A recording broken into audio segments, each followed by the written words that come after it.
Before we begin, since this is a BBC-owned property, I feel the need to point out that the news arm of the BBC has a continuing issue with transphobic leanings in its news coverage. You can find in a pinned comment below various videos from both myself and other YouTubers covering this issue. And while I understand that the Doctor Who creative team is not responsible for this, I will continue to point this out for as long as it remains a consistent issue. Thank you. Oh, I get to talk about my favorite episode of the entire Chibnall and Whittaker era? I blush.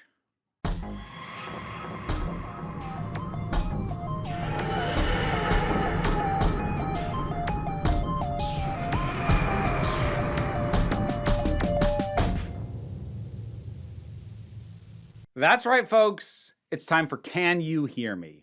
An episode that I have argued is not only the best of the 12th series, but it's the best of the entire Chibnall era. I am pretty sure I am the only one who holds this opinion. Not everyone disliked, there was a kind of a harsh reaction when it first came out. I think more people have come over to my side, but not necessarily to the degree that I have. Now, it's always tricky going back and rewatching ones that I know I like because, well, when I watch ones that I remember not liking or don't remember very well at all, I'm looking for where's the good in this? Where's the stuff I forgot? The stuff I missed? The stuff that makes it worth anything? But what that means is conversely, when I rewatch episodes that I already like, I'm kind of watching for, okay, does this hold up? Were there problems I didn't see? And not really. But I can see where the problems that are in it that do not bother me could make it a hard sell for other people or diminish it in some ways.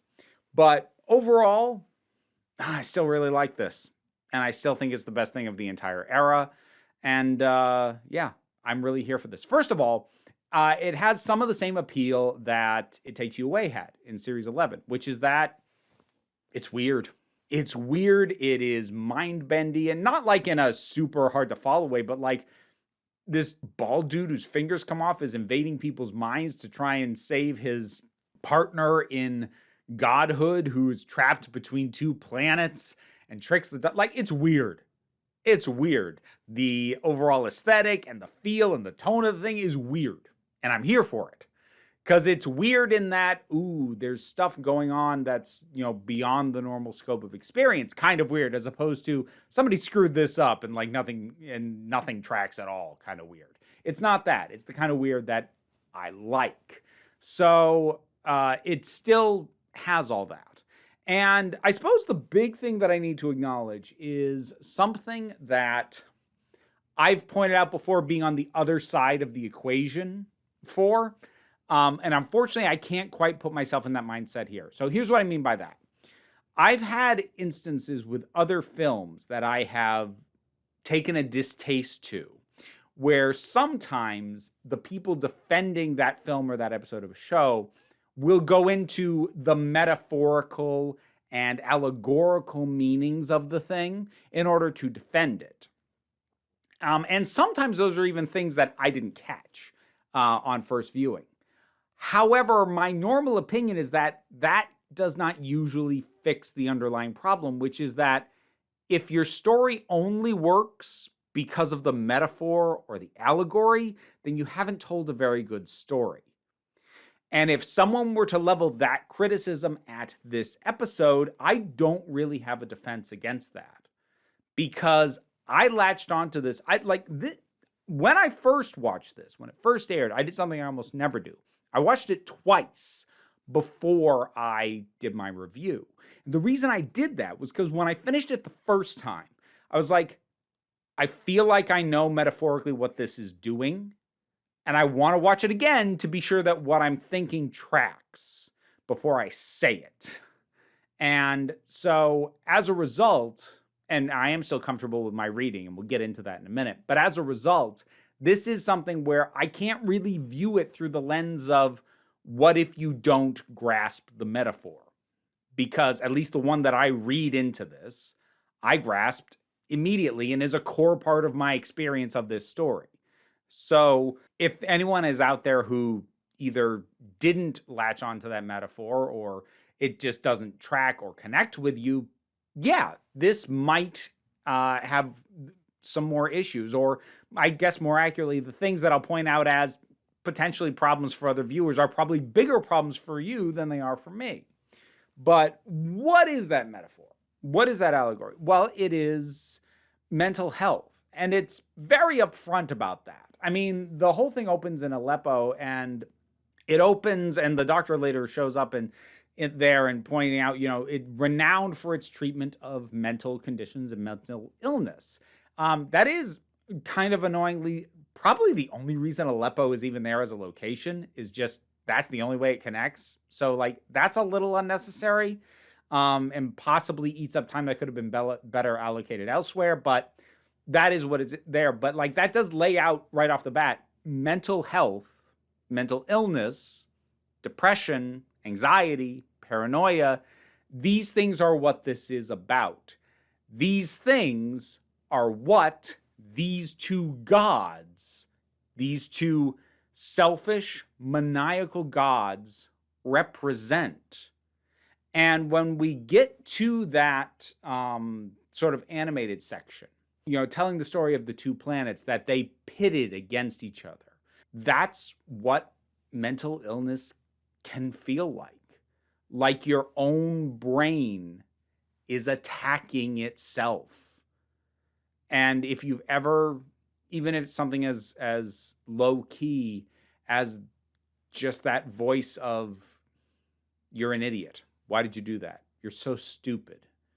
Just that doubting voice is the low end form of that in some ways, because you're arguing with yourself. And if you amp that up enough to truly destructive levels, that's what they represent. And they don't represent a person's brain. The two planets do. These two represent the illness that is pitting that mind against itself. And it is only when things are balanced properly, be that through therapy or assistance from medication, but only when things are balanced properly can those forces be contained. Not destroyed, not eliminated, but contained and managed. So I still stand by this reading of this episode. And no, I haven't read like interviews with the writers to see how intentional this was or wasn't. Because even if this was never the intended reading, I don't care. I can't think of any reason why anything else would be the intended reading of this. And it works so well that if the writer of the script, or if Chris Chibnall, or if anybody involved in this came up to me and said, that's not what we were going for with it, I would say, oh, okay, well, as far as I am concerned and my love of this thing, you're wrong. Like, I wouldn't know what else to say. So I do feel that integration of those themes and the metaphorical level of these malicious gods and the setup that they're in works with that. And we have the various layers of this. We have Ryan's friend, who we saw initially in Spyfall Part 1, who is struggling and who feels alone, and who Ryan now has some guilt. Am I not there for him when he needs me? And so he's going through something. We have this revelation about Yaz and a point from her own past, something we haven't really gone into detail before, but a point in her life previously where she was in a dark place. And we are on the anniversary of that, so we get flashbacks of that. And the flashbacks to Yaz, or rather like her sort of dream memory of that, is really interesting, because when we first see that stretch of road and that cop's face looks cruel. But then later on, we see the actual interaction, and that's not who she was at all. But that is something that in darker moments, Yaz's mind could twist it into being, which again just fits in with all of this. Graham's connection with it is probably the weakest, because he's not really dealing with any mental health crisis, past or present. Not that Ryan is, but Ryan has a very direct connection to someone who does. Graham just has some anxiety about his cancer coming back. But that's also part of why he's used as the conduit for the trapped god, as opposed to as much being fed off of him directly. Like, he still gets his nightmare sequence.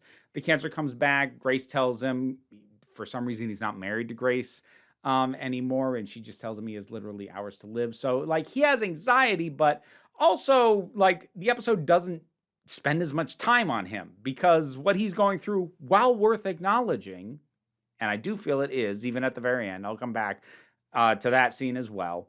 But, you know, that's not as deeply rooted as what Ryan's friend is going through, or what Yaz has gone through historically. So I don't think that's actually necessarily a flaw, that what he is experiencing and the anxieties he have are not as much deeply rooted in potential mental conditions as just a general health anxiety. But it also kind of serves to illustrate that you can not have some kind of diagnosed mental health condition, but these things still play up. These things are still going to be part of your life, even if in a more subdued way.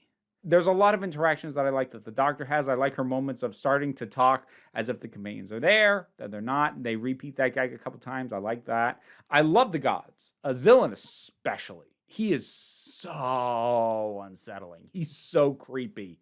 I like, and especially just that moment where, like, there's a mother putting a kid to bed, says there is no bogeyman, closes the door, camera pans over, and there he is just standing there. That's not true. Oh, ha, ha. Oh, that's so creepy. I love it. I absolutely love it. I think one of the criticisms that I do think is valid but does not super bother me is that the conclusion is rushed, and the defeat of these things is happens too fast. And I don't really have a defense of that. I don't think that, like, it does suffer from not having basically another 10 minutes. I've seen some people say it should have been a two-parter. I'm not sure it would have benefited from another full 40 minutes, but it definitely would have benefited from another 5 to 10. That it definitely would have benefited from. And maybe that's where the time spent in Aleppo specifically, especially since that side character introduced there doesn't really get a lot of development, maybe where that should have been scrapped to give more time on the back end to get us to spend more time with these gods and more time on how they are defeated, so that it doesn't feel quite as rushed. That having been said, I still feel like the overall way that is resolved still works for me. Even though for how much they are kind of built up. And again, I love Zillan going on about, you know, some beings are just above you, Doctor. And, you know, name dropping some. The Eternals have their games. The Guardians have their power struggles. This dimension is a beautiful board for a game. The toy maker would approve. We're an upper echelon. You're just not. And I also like that his entire trap plays off of her empathetic instincts. She assumes that because there's this creepy dude and there's this person trapped here, like, he trapped her.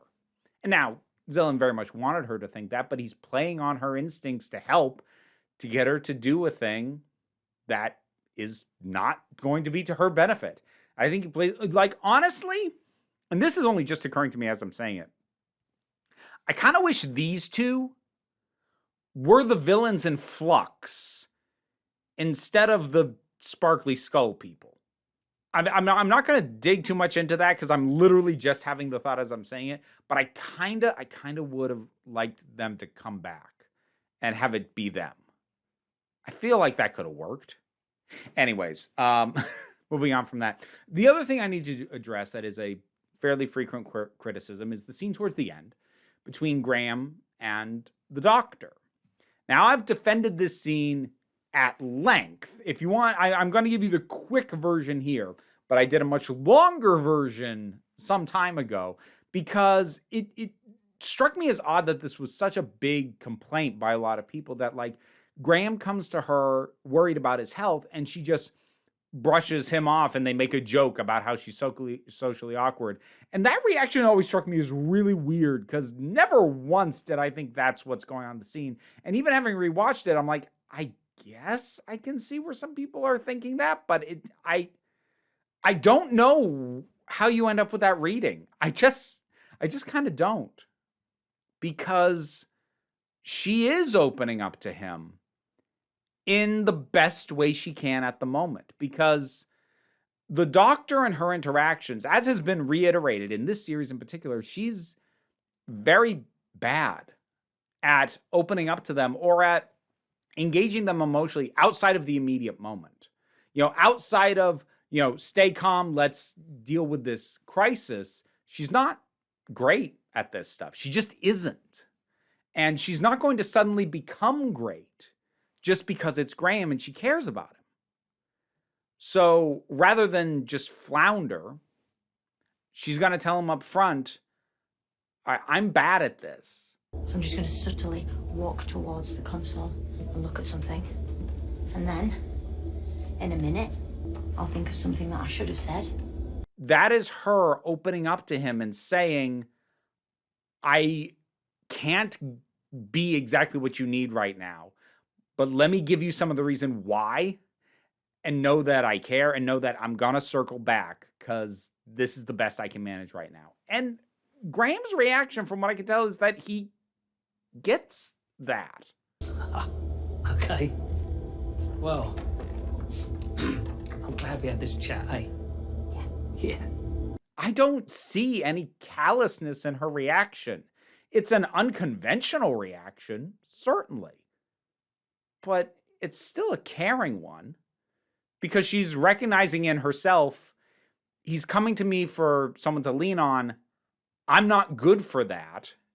And in her own way, explaining that to him in a way that isn't brushing him off, that isn't saying, go away, I'm bad at this. It's saying, I should say something reassuring right now. I'm going to fail at that. Give me a minute, I'll come back to it. This is her caring.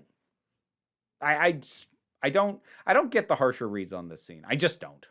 And I suppose the other thing that I'll point out is that as much as people complain about the resolution of the villains being rushed, I think the better choice would have been to ditch the Aleppo thing. But I would definitely prefer what they did versus another possibility, which is they don't take the proper time to deal with the resolution of these individual stories, being Graham, Yaz, and Ryan. Having Ryan reconnect with his friend and be sure his friend starts talking to people. And you can see on his face, as he's sharing this story of, trying to get out of the house and connect just in even a little way. So I go to the store and I think I'll just chat with the checkout clerk for a bit, and it's all self-checkout. And people in the room not only kind of laughing at that, but also understanding. I haven't said that to anyone before. I felt like it was just me. It's not just you. That scene needed a little time to breathe, and it has it. Or Yaz reconnecting with that cop and giving her the 50 pence. That scene needed a little breathing room, and it has it. And I still like the Graham scene. I know other people hate it. I don't. I think it plays well. And part of the reason it plays well is it has the room to breathe. So yes, the defeat of these beings is rushed, but not for no reason. It gives us this other stuff that, given what the core themes and metaphor of the thing is kind of more important than making sure the villains are properly threatening and take a lot of effort to defeat. Because this is about mental health. This is about, reaching out both to people who need help and to people for help, and spending more time at the back end on that and those scenes is the correct call. And it's the call the show made. I still really like this. And there's like other random stuff. There's like this little line I really like from the doctor. I've got plans crashing through my brain all the time. You want a plan? Come to me. Identifying which plan's going to work, that's the tricky bit. And also there's a line that, again, just reaffirms that don't think I'm reading into it too much with my interpretation of this. You know the best part of humanity? The cruelty of their own minds directed towards themselves. And again, that's mental illness. That's depression. That's paranoia. That's anxiety. That's your brain turning on itself. And that's literally what he's talking about. I think this is still really good. Again, I can't really examine it divorced from the metaphor. I think removed from the metaphor, yes, some bits are rushed. Yes, the Aleppo thing maybe doesn't need to be there, and the character associated with that is a little underdeveloped. Again, maybe wasn't necessary. But I think it's still a solid enough story, but I also feel like trying to give an assessment of this thing minus the metaphorical level is a bit like, I don't know, trying to assess the quality of a painting, but not taking into account the color blue. It's too ingrained in what's going on. You can't just remove that. But anyways, that's Can You Hear Me? I still think it's really good. You rewatched it lately? What did you think about it? Whatever your thoughts are, drop something down in the comments. Let's talk about it. Patreon pays the bills and enables me to do this as my living. Even if you can't help me out there, there's other things I do, links in the description. But besides that, like, share, subscribe also help me out. But even if you can't do that, what I really want you to remember, especially if you are struggling, is that you are beautiful, you are valid, and you are loved. You are the council. I'm just running the meetings. And until next time, this council is adjourned. Well, it's Patreon supporter shout-out time, folks. So thank you to Robin Moore, Zubin Lutfulla, Tarak, the thing that goes doink in the anime, Oliver B., Angus Bjarnason, Linda Walters, Emu Delkey, Leotha Boyd, Toy Lowly, Becky Spark, Vernabulax the Poodle, Zach, Tracy Scrabbit, General Contact Unit Problem Child, Angry Gasperl, Tim Price, Adam R.D.L. Taylor, Shayla Gourlay, and Brendan LaRose. Thanks so much for your help.